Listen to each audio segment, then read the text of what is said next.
오늘도 참 수고 많으셨습니다. 이제 고단했던 몸과 마음을 편안히 내려놓으세요. 이야기와 함께 스르르 깊은 잠을 청해보세요. 오늘도 잘 자요. 곡간 열쇠 빼앗은 며느리. 세월의 강물을 거슬러 올라가면 산과 산 사이에 포근히 안긴 동화마을이라는 작은 동네가 있었습니다. 철마다 산새들이 노래하고 맑은 시냇물이 굽이쳐 흐르는 이곳에서 사람들은 대대로 흙을 일구며 정직하게 살아왔지요. 이 마을에는 오래전부터 내려오는 아주 특별한 풍습이 하나 있었습니다. 그것은 바로 새색시가 시집을 올 때 꽃가마 안에 짚을 두툼하게 채운 요강 하나와 탐스럽게 잘 익은 커다란 호박 하나를 함께 싣는 일이었습니다. 요강은 험한 고갯길을 넘는 새색시가 난처한 일을 당하지 않도록 배려한 어른들의 따뜻한 마음이었고, 둥글둥글한 호박은 집안에 복이 넝쿨째 들어와 자손이 번창하기를 바라는 간절한 염원이 담긴 상징이었습니다. 꽃가마가 신랑 집 대문 앞에 도착하면 새색시는 내리기 전 가마문을 살짝 열고 이 호박을 마당 안쪽으로 또르르 굴려보냈습니다. 그러면 기다리던 시어머니가 환한 웃음을 터뜨리며 그 호박을 덥석 받아 안고는 온 마을이 떠나가라 크게 외치곤 했지요. 아이고, 우리 집에 호박이 넝쿨째 굴러왔구나. 그 소리가 신호가 되어 조용하던 마을은 순식간에 웃음바다가 되고 이웃들은 제 일처럼 기뻐하며 떡과 술을 나누었습니다. 동화마을 사람들은 이 소박한 풍습을 무엇보다 소중히 여기며 대대로 지켜오고 있었습니다. 유난히 하늘이 높고 푸르던 어느 가을날이었습니다. 마을에서 살림이 제법 넉넉하기로 소문난 박씨 댁에 새 며느리가 들어오는 경사스러운 날이었지요. 박씨 내외는 애지중지 키운 외아들의 혼례를 위해 오랫동안 정성을 다해 잔치를 준비해 왔습니다. 혼례날 아침 건너 마을 신부 집에서 출발한 꽃가마가 오색찬란한 빛을 뽐내며 길을 나섰습니다. 가마꾼들의 발걸음에 맞춰 풍악 소리가 산천에 울려 퍼졌고, 가마 안에는 붉은 혼례복을 입고 연지곤지를 찍은 새색시가 수줍게 앉아 있었습니다. 가마 한쪽에는 어른들이 챙겨준 요강이, 다른 한쪽에는 두 손으로 안기조차 벅찬 큼지막한 호박이 실려 있었습니다. 햇살을 듬뿍 받아 황금빛으로 잘 익은 호박은 보기만 해도 배가 부를 정도로 탐스러웠습니다. 가마가 굽이굽이 고갯길을 넘어 마침내 박씨 집 대문 앞에 다다랐을 때 마을 사람들은 벌써부터 마당에 모여 잔치 분위기를 돋우고 있었습니다. 고운 새 옷을 차려입은 시어머니는 설레는 마음으로 대문 밖까지 마중을 나와 며느리를 기다렸습니다. 드디어 가마가 멈추고 가마꾼들이 발을 걷어 올리자 가마 안에서 커다란 호박 하나가 모습을 드러냈습니다. 새색시의 고운 손 끝에서 시작된 호박은 마당을 가로질러 안방 문지방을 향해 또르르 굴러갔습니다. 또르르, 툭. 사람들은 숨을 죽인 채 호박의 움직임을 지켜보았습니다. 마침내 호박이 안방 문지방에 닿자 기다리고 있던 시어머니가 버선발로 달려가 호박을 가슴 깊이 끌어안았습니다. 그리고는 세상을 다 얻은 듯한 목소리로 외쳤습니다. 아이고 세상에, 호박이 넝쿨째 굴러왔구나. 우리 집에 복덩이가 들어왔어.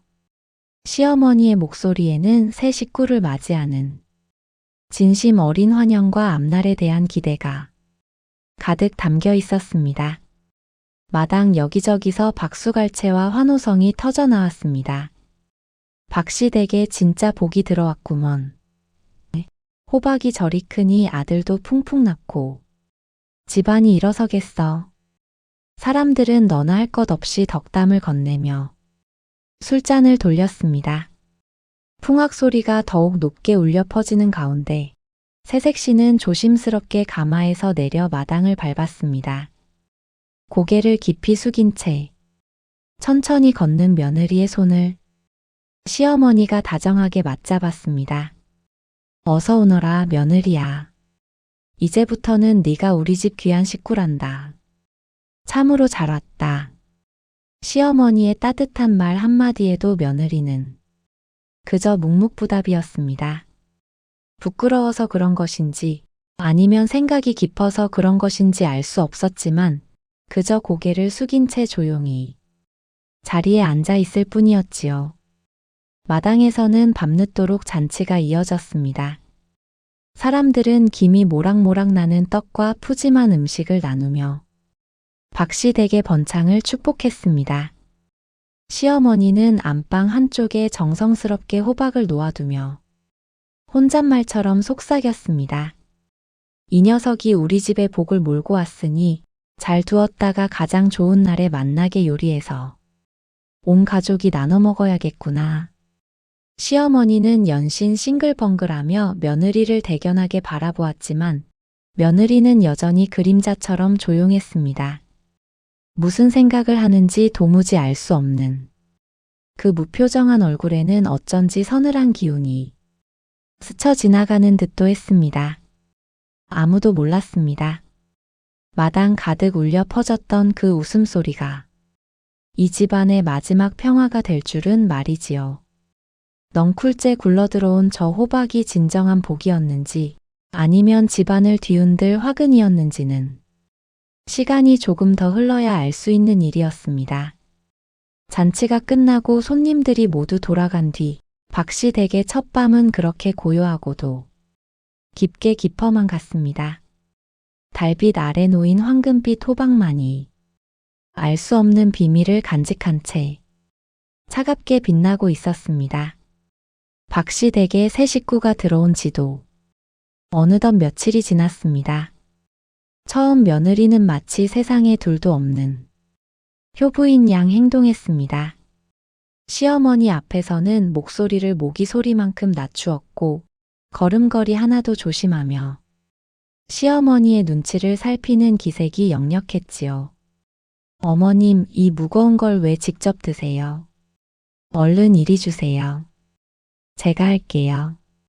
시어머니가 물 한 바가지를 기르려 우물가로 향하기만 하면 며느리는 어디선가 번개같이 나타나 두레박을 낚아챘습니다.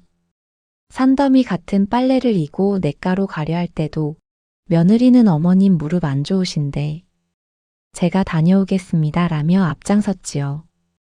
부엌에서도 시어머니 곁을 그림자처럼 맴돌며 아픈 곳은 없는지 잠자리는 편안한지 묻고 또 물었습니다.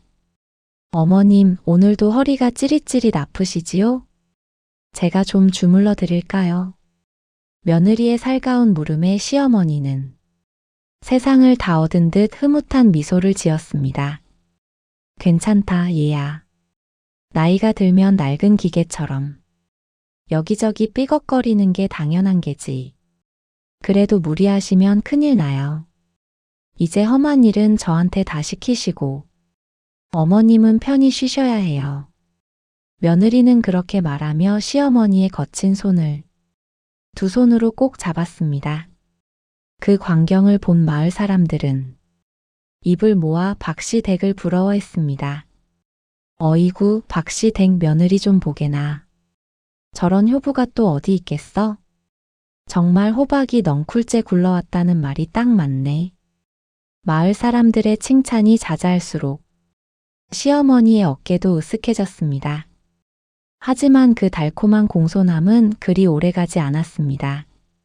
며느리의 시선은 어느덧 시어머니의 일거수일투족이 아니라 시어머니의 낡은 치마 허리춤에 매달린 곡간 열쇠를 향하기 시작했습니다. 그 열쇠 꾸러미는 단순히 문을 여는 도구가 아니었습니다. 쌀독의 깊이를 결정하고 곡식의 양을 조절하며 집안의 대소사를 결정짓는 안주인의 권력 그 자체였지요. 시어머니는 수십 년간 그 열쇠를 제 몸처럼 여기며 단 한순간도 허리춤에서 떼어놓지 않았습니다. 그런데 며느리의 머릿속엔 시어머니에 대한 공경 대신 다른 생각이 따리를 틀기 시작했습니다. 저 열쇠만 내 손에 들어오면 이 집의 모든 재물과 살림이 내 마음대로일 텐데. 며느리는 기회를 엿보며 치밀하게 움직였습니다.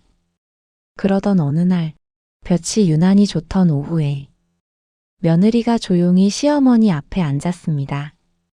어머님, 이제 저도 이 집 식구가 된 지 꽤 되었는데 집안 살림을 본격적으로 배워야 하지 않을까요? 시어머니가 바느질하던 손을 멈추고 고개를 들었습니다. 살림을? 네가 고생이 많을 텐데 벌써 말이냐? 예, 어머님. 제가 젊으니 힘든 일은 제가 맡고 어머님은 이제 곡간 걱정 없이 편히 계시는 게 제 도리인 것 같아서요. 며느리의 말씨는 여전히 공손했지만 그 눈빛은 예리한 칼날처럼 시어머니의 허리춤을 겨냥하고 있었습니다. 아직은 좀 이르지 싶구나. 내가 조금 더 가르쳐 준 뒤에 천천히 넘겨주마. 시어머니가 완곡하게 거절의 뜻을 내비쳤지만 며느리는 물러서지 않았습니다. 오히려 시어머니의 말이 끝나기도 전에 상체를 굽혀 시어머니의 허리춤으로 손을 뻗었습니다. 아니에요, 어머님. 이미 다 배웠는걸요. 이제 이 무거운 열쇠 꾸러미는 내려놓으세요. 며느리의 손놀림은 매의 발톱처럼 빠르고 정확했습니다. 시어머니가 당황하여 몸을 뒤로 뺄 틈도 없이 열쇠 꾸러미는 며느리의 손으로 넘어가 버렸습니다. 며느리야, 이건 아직. 걱정 마세요, 어머님. 제가 아주 야무지게 잘 간수하겠습니다. 자, 이제 제 허리에 달게요. 땡그랑 열쇠들이 부딪히며 내는 날카로운 금속음이 정적을 깨뜨렸습니다. 시어머니는 텅 빈 자신의 허리춤을 만지며 멍하니 며느리를 바라보았습니다. 수십 년간 자신을 지탱해주던 묵직한 무게감이 사라지자 마치 제 살점이 떨어져 나간 듯한 허전함이 밀려왔습니다. 하지만 며느리는 이미 차가운 뒷모습을 보이며 곳간으로 향하고 있었습니다. 그날부터 박씨 댁의 공기는 완전히 뒤바뀌었습니다. 쌀독을 열고 닫는 것도, 장독을 살피는 것도 모두 며느리의 허락 없이는 불가능해졌지요. 시어머니는 이제 안주인이 아니라 며느리의 눈치를 살피는 식객처럼 변해갔습니다. 며느리의 대담함은 날이 갈수록 도를 넘어섰습니다. 남편이 밭으로 나가고 집안에 두 사람만 남게 되면 며느리의 목소리엔 가시가 돋았습니다. 어머님, 가만히 앉아 계시면 뭐 하세요? 우물가에 가서 물 좀 가득 길어 오세요. 제가 지금 곳간 정리하느라 바빠서요. 예전 같았으면 며느리가 100번은 더 다녀왔을 길을 이제는 늙은 시어머니에게 시키기 시작했습니다. 시어머니는 기가 막혔지만 행여 아들이 알고 마음 아파할까봐 말없이 물동이를 이고 우물로 향했습니다. 굽은 허리로 무거운 물동이를 이고 오느라 다리가 후들거리고 숨이 턱 끝까지 차올랐지만 며느리는 부엌문에 기대어 차가운 눈으로 지켜볼 뿐이었습니다. 어머님, 물동이 내려놓으셨으면 저기 마당 구석에 있는 장독들도 좀 닦으셔야겠어요.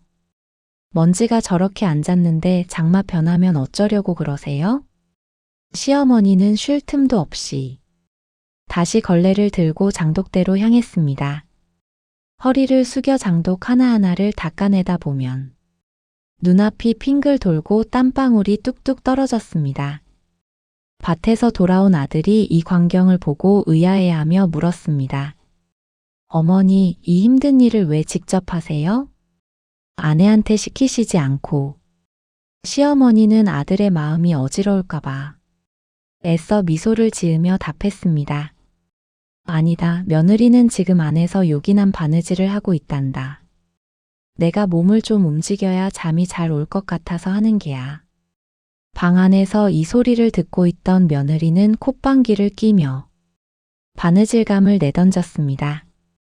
날이 갈수록 시어머니의 손은 거칠어지고 발뒤꿈치는 논바닥처럼 쩍쩍 갈라져 피가 배어 나왔습니다. 반면 며느리의 손은 뽀얗게 변해갔고 마루에 앉아 거울을 보며 단장하는 시간이 늘어갔습니다.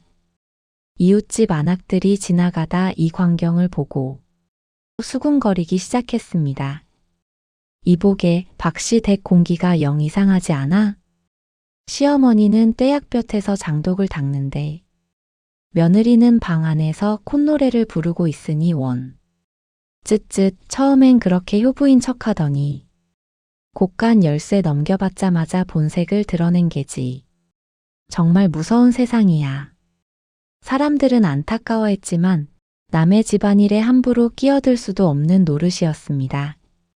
시어머니는 밤마다 갈라진 발바닥을 소금물에 씻으며 스스로를 다독였습니다. 내가 참으면 된다. 내가 조금 더 고생하면 집안이 조용하겠지. 며느리도 언젠가는 내 진심을 알아주겠지. 하지만 그것은 순진한 착각이었습니다. 시어머니가 인내할수록 며느리의 요구는 더욱 가혹해졌고 집안의 주인 노릇을 넘어 시어머니를 하대하기 시작했습니다. 달빛 아래 홀로 앉아 피 섞인 발을 천으로 감싸던 시어머니의 눈가에는 회한의 눈물이 고였습니다. 넝쿨째 굴러온 호박인 줄 알았더니 그것은 집안의 기둥뿌리를 갉아먹는 독버섯이었던 것일까요? 박씨 댁의 어두운 그림자는 그렇게 소리 없이 깊어만 가고 있었습니다. 박씨 댁에 새 며느리가 들어온 지도 어느덧 한 해가 훌쩍 지나갔습니다. 만물이 소생하는 봄이 오고 녹음이 우거진 여름을 지나 결실의 계절 가을과 혹독한 겨울이 다시 찾아왔습니다. 그리고 또다시 대지에는 연두빛 봄 기운이 차올랐지요.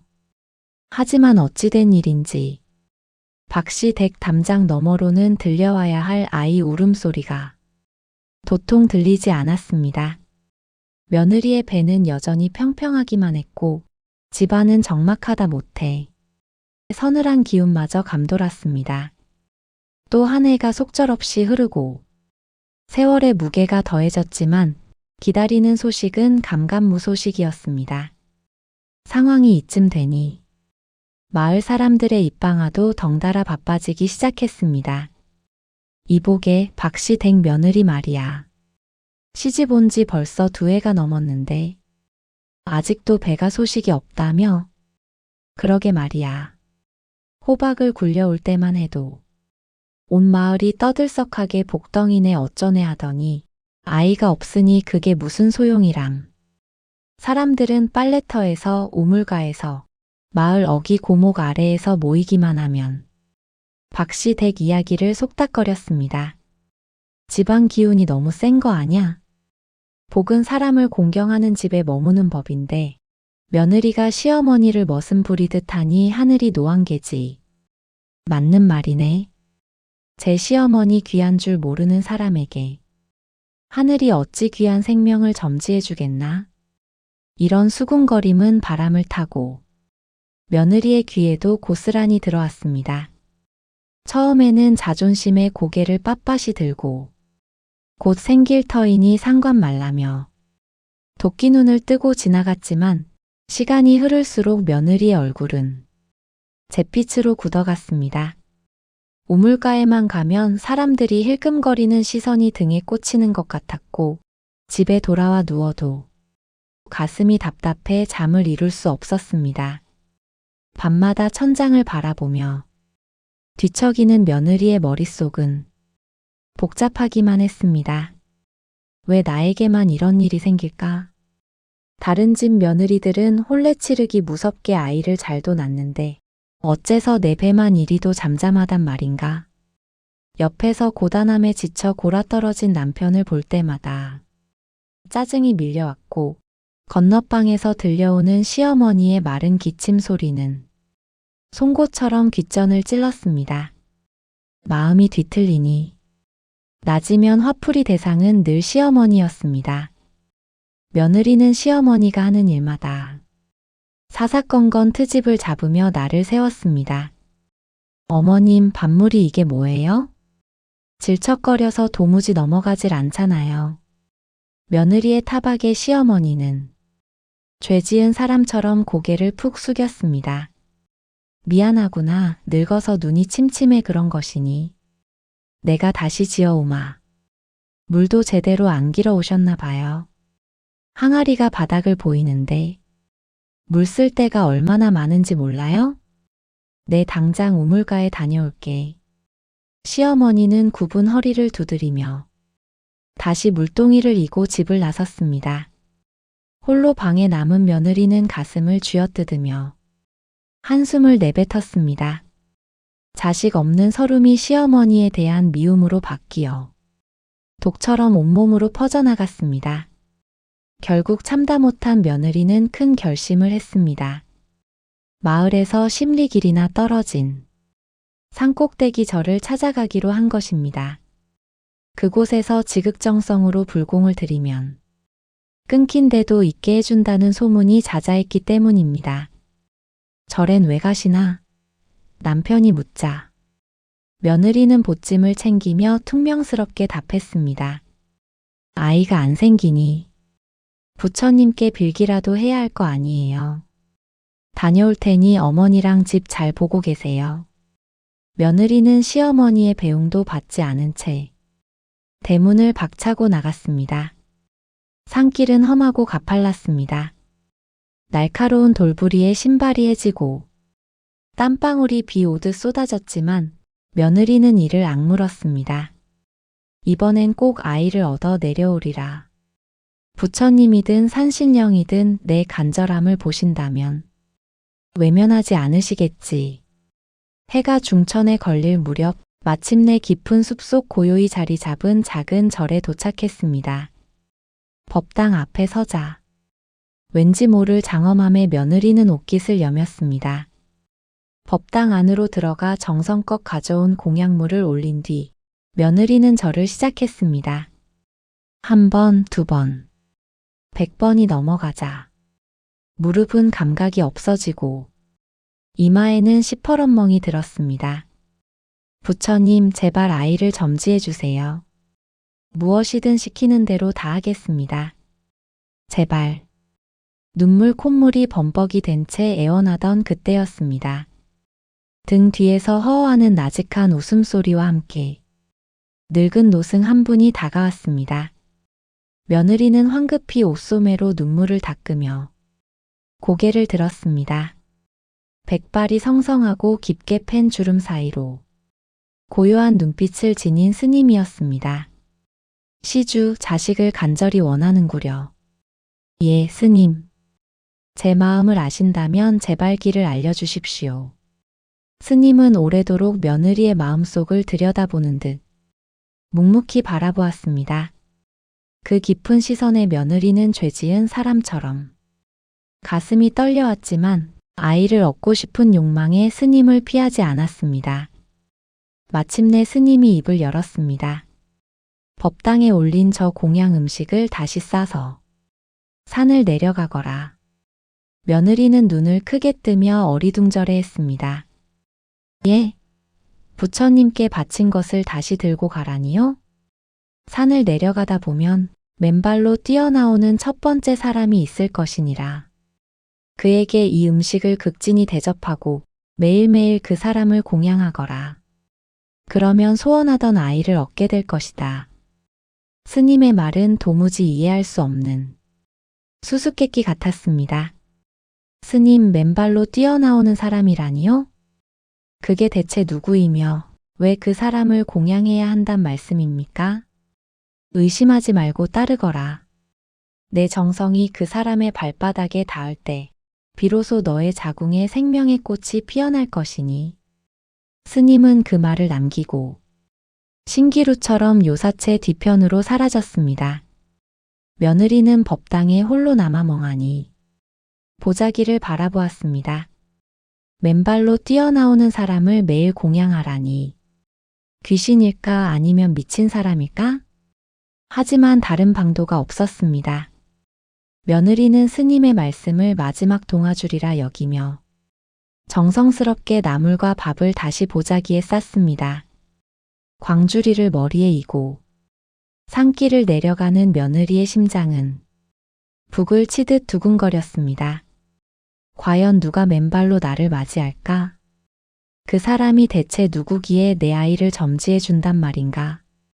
산 밑 마을이 가까워질수록 며느리의 발걸음은 빨라졌습니다.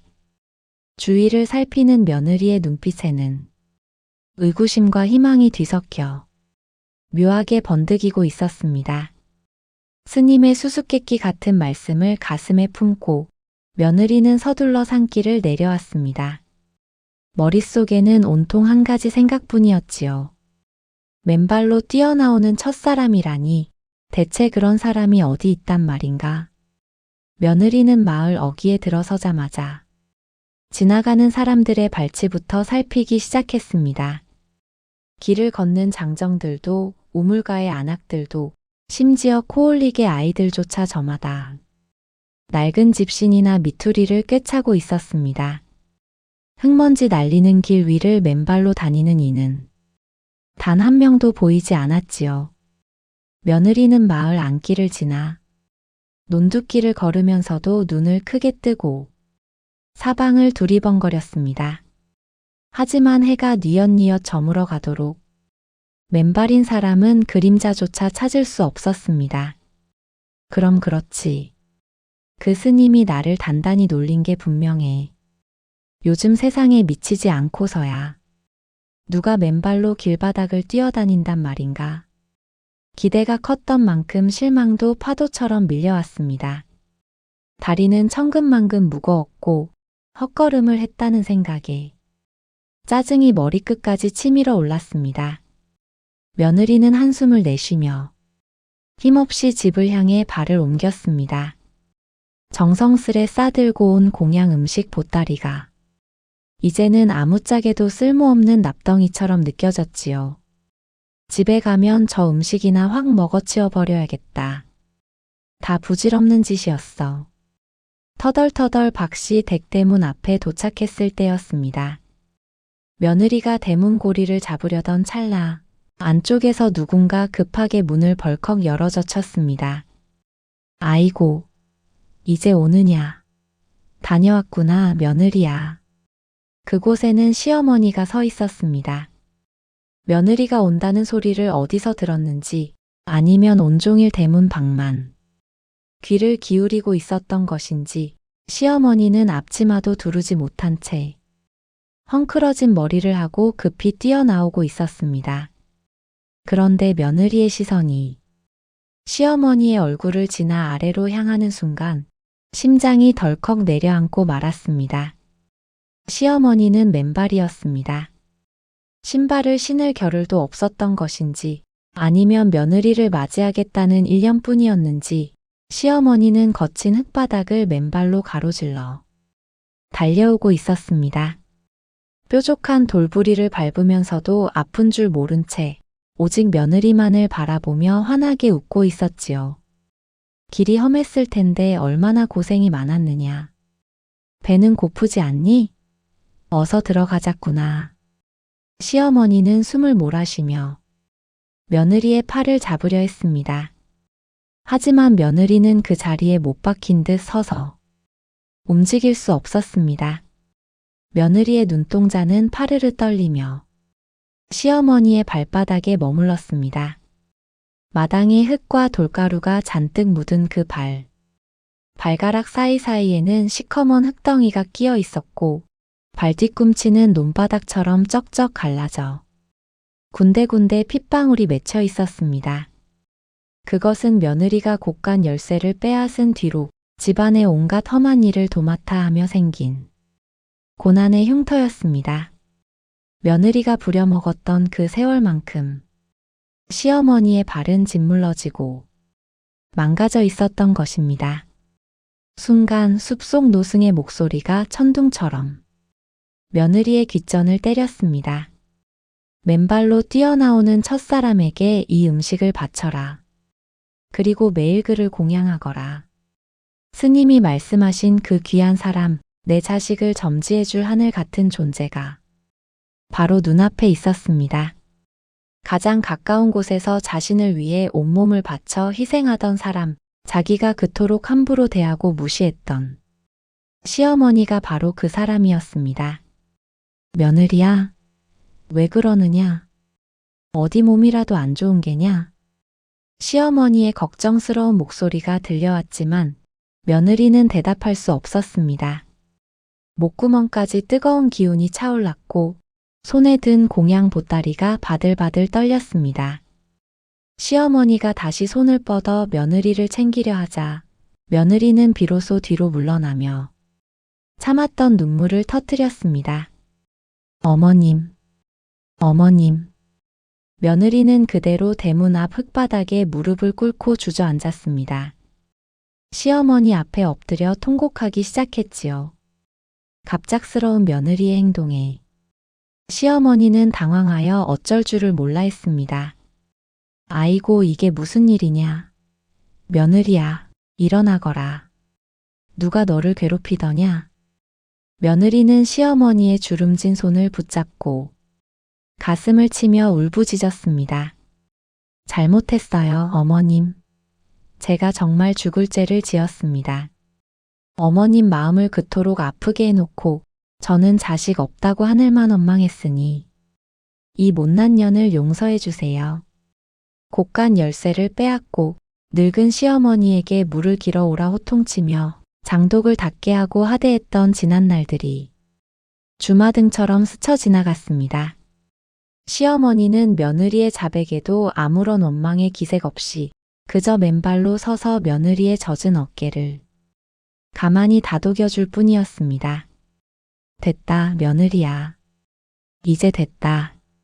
내 마음을 알았으니 그것으로 충분하다. 며느리는 퉁퉁 부은 눈으로 공양 보따리를 내밀었습니다. 어머님, 이거 드세요. 스님께서 어머님께 꼭 대접하라고 하신 공양 음식이에요. 어머님을 부처님처럼 모시라고. 시어머니는 며느리의 진심이 담긴 그 음식을 조심스럽게 건네받았습니다. 그리고 두 사람은 나란히 손을 맞잡고 집 안으로 들어갔습니다. 그날 저녁 며느리는 평생 처음으로 따뜻한 물을 대야에 받아와 시어머니의 발 앞에 놓았습니다. 마루 끝에 앉은 시어머니의 거친 발을 두 손으로 감싸 쥐었을 때 며느리는 다시 한번 눈물을 훔쳤습니다. 흙을 닦아내고 갈라진 틈에 고약을 발라 정성껏 천으로 감싸들이는 며느리의 손길은 어느 때보다 경건했습니다. 그날 밤 박시 댁에 어두웠던 공기는 봄눈 녹듯 사라졌습니다. 아웅다웅하던 미움은 간데없고 오직 서로를 아끼는 따뜻한 온기만이 방 안을 가득 채웠습니다. 넝쿨째 굴러온 호박이 비로소 제자리를 찾아 빛을 발하기 시작한 것입니다. 시어머니의 맨발을 붙잡고 참회의 눈물을 흘렸던 그날 밤 이후 박씨 댁의 아침은 이전과는 전혀 다른 모습으로 밝아오기 시작했습니다. 아직 사방이 어둑어둑하고 새벽 이슬이 채 가시지 않은 시각, 며느리는 가장 먼저 눈을 떴습니다. 예전 같았으면 시어머니가 아궁이에 불을 지피는 소리를 들어야 겨우 몸을 일으켰겠지만 이제 며느리는 동이 트기도 전에 부엌으로 향했습니다.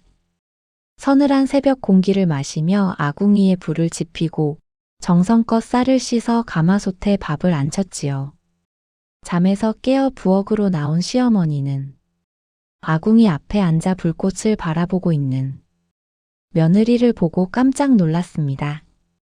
아이고 며느리야, 네가 벌써 일어나 불을 떼고 있느냐.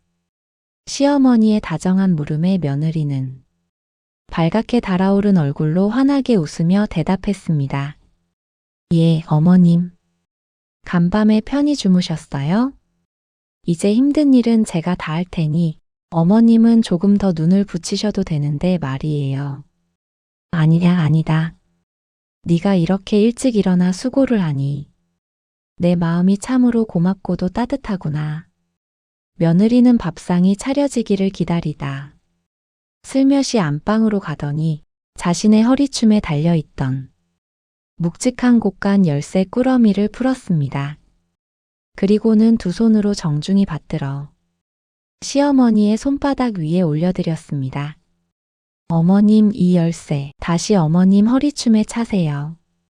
제가 철없이 빼앗아 어머님 마음을 아프게 해드렸습니다. 이 집의 주인은 여전히 어머님이십니다. 며느리야, 그게 무슨 소리냐. 네가 살림을 맡았으면 된 것을. 아니에요, 어머님. 저는 아직 배울 게 너무 많습니다. 어머님께서 열쇠를 차고 계셔야 제 마음이 편안할 것 같아요. 부디 제 사죄를 받아주세요. 시어머니는 열쇠를 내려다보며 잠시 눈시울을 붉혔습니다. 쇳덩이보다 무거웠던 마음의 응어리가 며느리의 따뜻한 손길에 눈 녹듯 사라지는 순간이었지요. 시어머니는 다시 열쇠를 허리춤에 차고 며느리를 꼭 끌어안았습니다. 두 고부 사이에는 말로 다 할 수 없는 깊은 정과 용서가 강물처럼 흘렀습니다. 그날부터 박씨 댁의 가풍은 완전히 바뀌었습니다. 며느리는 매일 아침 마당을 쓸고 우물에서 물을 길어 올리며 부지런히 움직였습니다. 시어머니가 곁에서 도우려 하면 어머님, 제가 할게요 라며 앞장섰고 시어머니는 고맙다, 고마워라며 며느리의 뒷모습을 대견하게 바라보았습니다. 무엇보다 며느리가 빼놓지 않는 일은 매일 저녁 시어머니의 발을 씻겨드리는 일이었습니다. 따뜻한 물에 소금을 풀어 시어머니의 고단한 발을 담그게 하고 거칠어진 발 뒤꿈치를 매만지며 정성껏 약을 발라드렸습니다. 어머님, 이제 발 아프지 않으시죠? 제가 매일 주물러 드릴게요. 그래, 며느리야. 내 손길이 약손이구나. 세상에 이보다 더 편한 일이 어디 있겠느냐. 두 사람이 마루에 앉아 정을 나누는 소리에 집안은 생기가 돌기 시작했습니다. 시어머니를 공경하니 남편과의 사이도 절로 좋아졌고 집안 곳곳에선 예전엔 찾아볼 수 없던 웃음꽃이 피어났습니다. 마을 사람들도 박씨 댁의 달라진 공기를 금세 눈치챘습니다. 거참 신기한 일이야. 박씨 댁 며느리가 절에 다녀오더니 완전히 새 사람이 됐어. 그러게나 말이야. 시어머니를 친어머니보다 더 극진히 모신다더군. 역시 복은 사람이 만드는 것인가 봐. 그렇게 진심 어린 공경이 집안에 가득 차자 기적 같은 소식이 찾아왔습니다. 가을이 지나고 눈 덮인 겨울이 가며 다시 대지의 봄 기운이 완연해질 무렵 며느리의 배가 조금씩 불러오기 시작한 것입니다. 수년 동안 그토록 기다려도 소식이 없던 아이가 며느리의 마음이 열리자 거짓말처럼 찾아온 것이지요. 어머님, 제가 아이를 가진 것 같아요. 부끄러운 듯 고백하는 며느리의 손을 잡고 시어머니는 아이처럼 기뻐하며 울었습니다. 아이고 세상에, 하늘이 너의 정성을 보았구나. 고맙다, 며느리야. 정말 장하다. 달이 차고 해가 바뀌어 꽃향기가 만발한 이듬해 봄, 박씨 댁에는 우렁찬 아기 울음소리가 울려 퍼졌습니다. 건강하고 튼실한 사내아이였습니다. 시어머니는 갓 태어난 손주를 가슴에 안고 며칠을 울고 웃으며 행복해했습니다. 마을 사람들은 다시 박씨 댁 마당에 모여 떡을 나누고 미역국을 끓이며 축하를 건넸습니다. 호박이 넝쿨째 굴러왔을 땐 몰랐는데 이제 보니 진짜 복은 며느리의 고운 마음씨였구먼. 맞아요. 며느리가 시어머니 발을 씻기니 하늘이 그 발을 보고 아이를 보내주신 게 분명해요. 며느리는 시어머니 곁에 앉아 갓난아이를 바라보며 깊은 깨달음을 얻었습니다. 복이라는 것은 산 너머 절집에 있는 것도 아니고 굴러들어온 호박 속에 들어있는 것도 아니었습니다. 바로 곁에 있는 사람을 소중히 여기고 그 사람의 아픈 발바닥을 어루만져 줄 때 비로소 집안에 뿌리를 내리는 것이었지요. 그 후로 박씨 댁에는 요란한 잔치는 없었지만 조용하고 깊은 웃음이 끊이지 않았습니다. 아이는 자라 청년이 되었고 시어머니의 머리는 눈처럼 하얗게 새어갔지만 며느리의 효심만은 변하지 않았습니다. 매일 저녁 시어머니의 발을 씻기는 며느리의 손길은 해가 갈수록 더욱 부드러워졌고 시어머니는 그 손을 잡으며 늘 같은 말을 되풀이했습니다. 며느리야, 우리 집에 진짜 복덩이가 들어왔구나. 너야말로 넝쿨째 굴러온 우리 집의 보배란다. 박씨 댁 마당 위로 따스한 햇살이 내리쬐고 둥글게 익어가는 호박처럼 가족들의 사랑도 탐스럽게 여물어 갔습니다. 공경과 사랑으로 일구어낸 진짜 복은 그 집에서 오래도록 떠나지 않고 대대로 전해져 내려갔습니다.